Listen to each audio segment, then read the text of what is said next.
इस टॉपिक में मैं 3 चीज़ कवर करूँगा। पहला है कि नेबुलाइजेशन यूज़ किस चीज़ में करते हैं, दूसरा है नेबुलाइजेशन करने की सही तकनीक क्या है, और तीसरा कि नेबुलाइजर का ठीक से किस तरीके से रख रखाव करें। तो आइए चलते हैं। सबसे पहले समझते हैं कि नेबुलाइजेशन किस चीज़ के लिए यूज़ करते हैं। नेबुलाइजेशन का इस्तेमाल बेसिकली बहुत से एंटीबायोटिक को देने के लिए भी होता है, ब्रोंकोडाइलेटर को लंग्स तक पहुंचाने के लिए भी होता है, और नॉर्मल बच्चों में अस्थमा या फिर बड़ों में अस्थमा, सीओपीडी इस तरीके की बीमारी में दवाई देने की काम आती है। तो बहुत सी दवाइयाँ इसके थ्रू दी जाती है। तो बेसिक क्या काम करता है, नेबुलाइजर करता कैसे है। नेबुलाइजर एक मशीन होता है। तो इस मशीन, इसका नाम होता है कंप्रेशर। तो नेबुलाइजेशन करने के लिए ये सबसे स्ट्रांग यूनिट यही है, जो सबसे इम्पोर्टेंट यूनिट है वो ये है। इसका काम ये होता है कि ये कंप्रेशर इससे एयर फेंकता है, और इसके साथ एक यूनिट होता है पाइपिंग्स, जो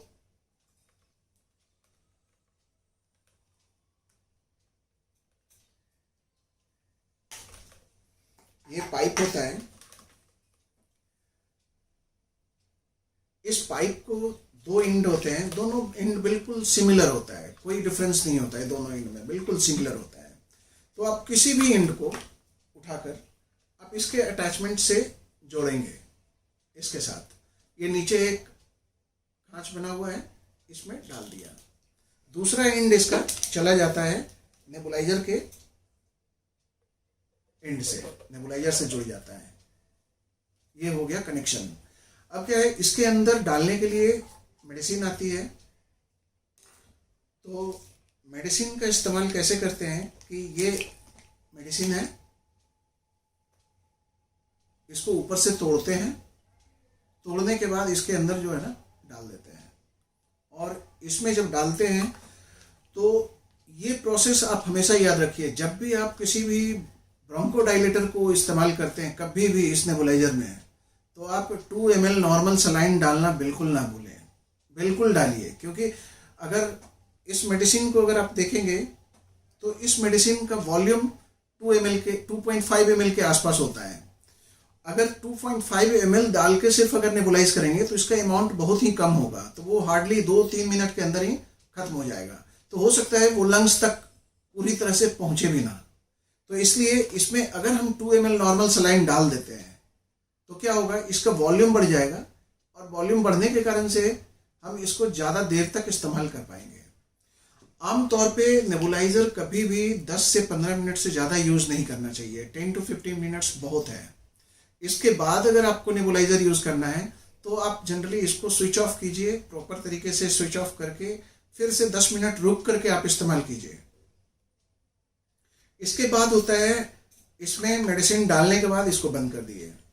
बंद करने के बाद आपके पास 2 ऑप्शन है, या तो ये माउथ पीस है जो कि मुंह के अंदर डाल लेते हैं,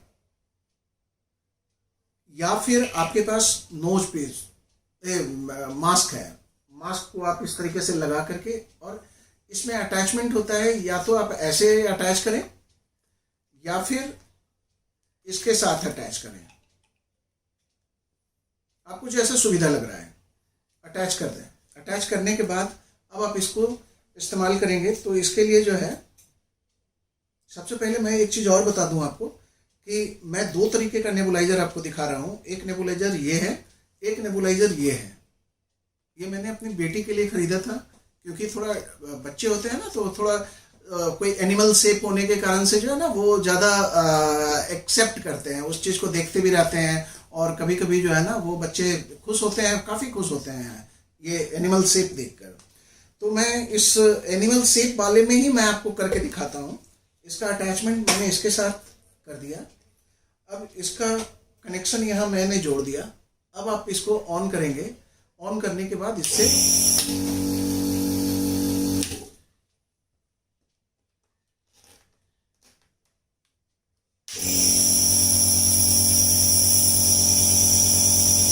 अब इसको मुंह में रखना है, मुंह के अंदर, अदरवाइज मेडिसिन बहुत ही बर्बाद होता है। मुंह के अंदर एक बार डाल लेने के बाद क्या होगा कि ये मेडिसिन बर्बाद होना बंद हो जाएगा। तो अगर आप नेबुलाइज कर रहे हैं माउथ पीस से तो मुंह के अंदर डालिए। बहुत बार बच्चों में मुंह के अंदर डालना बहुत मुश्किल होता है, इवन ये मास्क लगाना भी बहुत मुश्किल होता है। वैसे कंडीशन में ही सिर्फ जो है नाक के पास रखे रहते हैं। इसके बाद अगर आप इसमें देखेंगे कि अगर मुझे यूज़ करना है माउथ पीस के जगह पर मास्क, तो मैंने ये अटैच कर दिया, मास्क ऐसे रखे और इसको ऑन कर दिए। इससे भी वही प्रोसेस जो है, इसमें मेडिसिन की बर्बादी कम होती है। इसको बहुत ही आराम से किया जा सकता है। खास करके जिनको ज़्यादा तकलीफ है उनके लिए मास्क सबसे बेस्ट ऑप्शन है।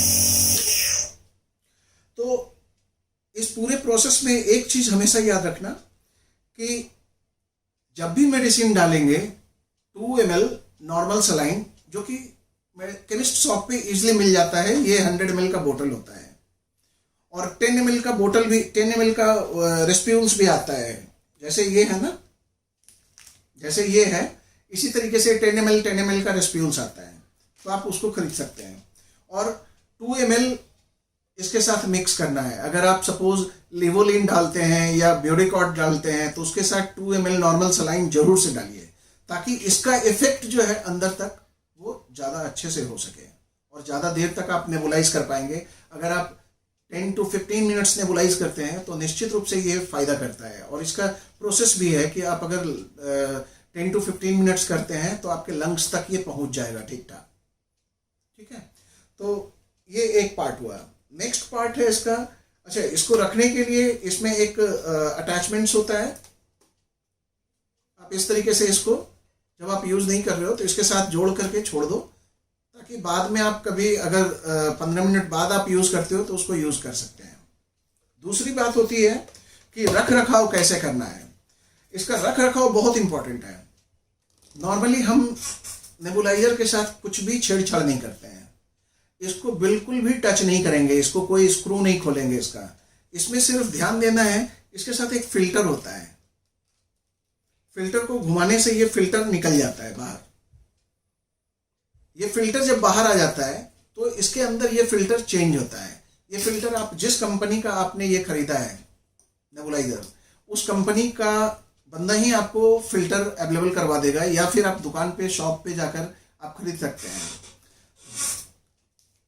बाकी फिल्टर के अलावा इसमें कुछ भी आपको निकालना नहीं है, कुछ भी छेड़छाड़ नहीं करना है। ये बहुत ही सेंसिटिव इंस्ट्रूमेंट है। इसके बाद ट्यूबिंग्स आप जब भी ऑन ऑफ करेंगे, आप ध्यान रखिएगा कि आपका ऑन ऑफ, जब भी ट्यूबिंग्स निकाल रहे हैं या कुछ भी कर रहे हैं तो आप ध्यान रखिएगा कि स्विच ऑफ हो।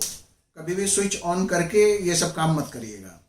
इसके बाद इस ट्यूबिंग्स को जनरली क्लीन नहीं करना पड़ता है, इसको क्लीन करने की ज़रूरत नहीं पड़ती है। ट्यूबिंग्स के लिए करते क्या है कि इसको अटैचमेंट निकालने के बाद कंप्रेशर के साथ इसको जोड़े। इसमें जो पानी पानी जैसा थोड़ा दिखेगा, इसको आप जस्ट कंप्रेशर को ऑन कर दें तो ये सूख जाएगा, और इससे ज़्यादा इसकी देख रेख की जरूरत नहीं है। और अगर धोना है तो आप नॉर्मल गर्म पानी से धो सकते हैं। धो करके निकाल लीजिए और तुरंत ही इसको सुखाने का यही प्रोसेस आपको इस्तेमाल करना पड़ेगा। इसके बाद इसको बंद करिए।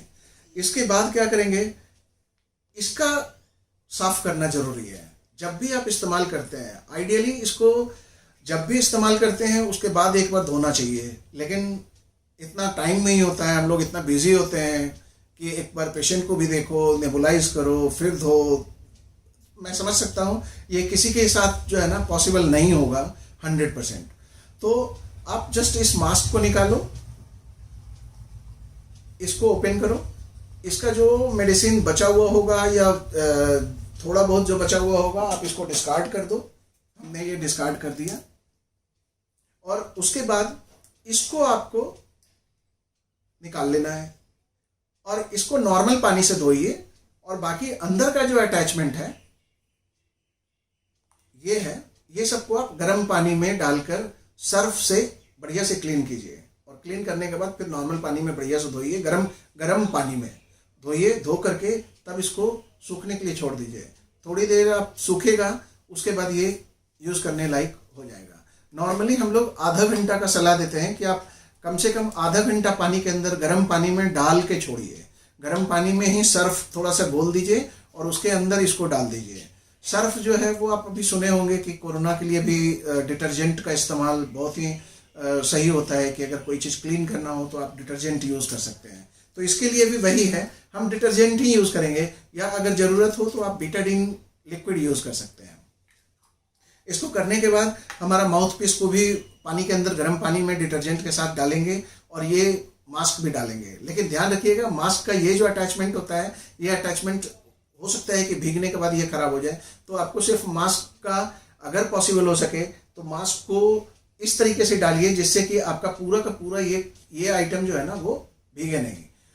धोने का उद्देश्य ये होता है ना कि यहाँ पर बैक्टीरियल कोलोनाइजेशन हो जाता है, यहाँ पर बैक्टीरिया जो है ना बैठ जाता है।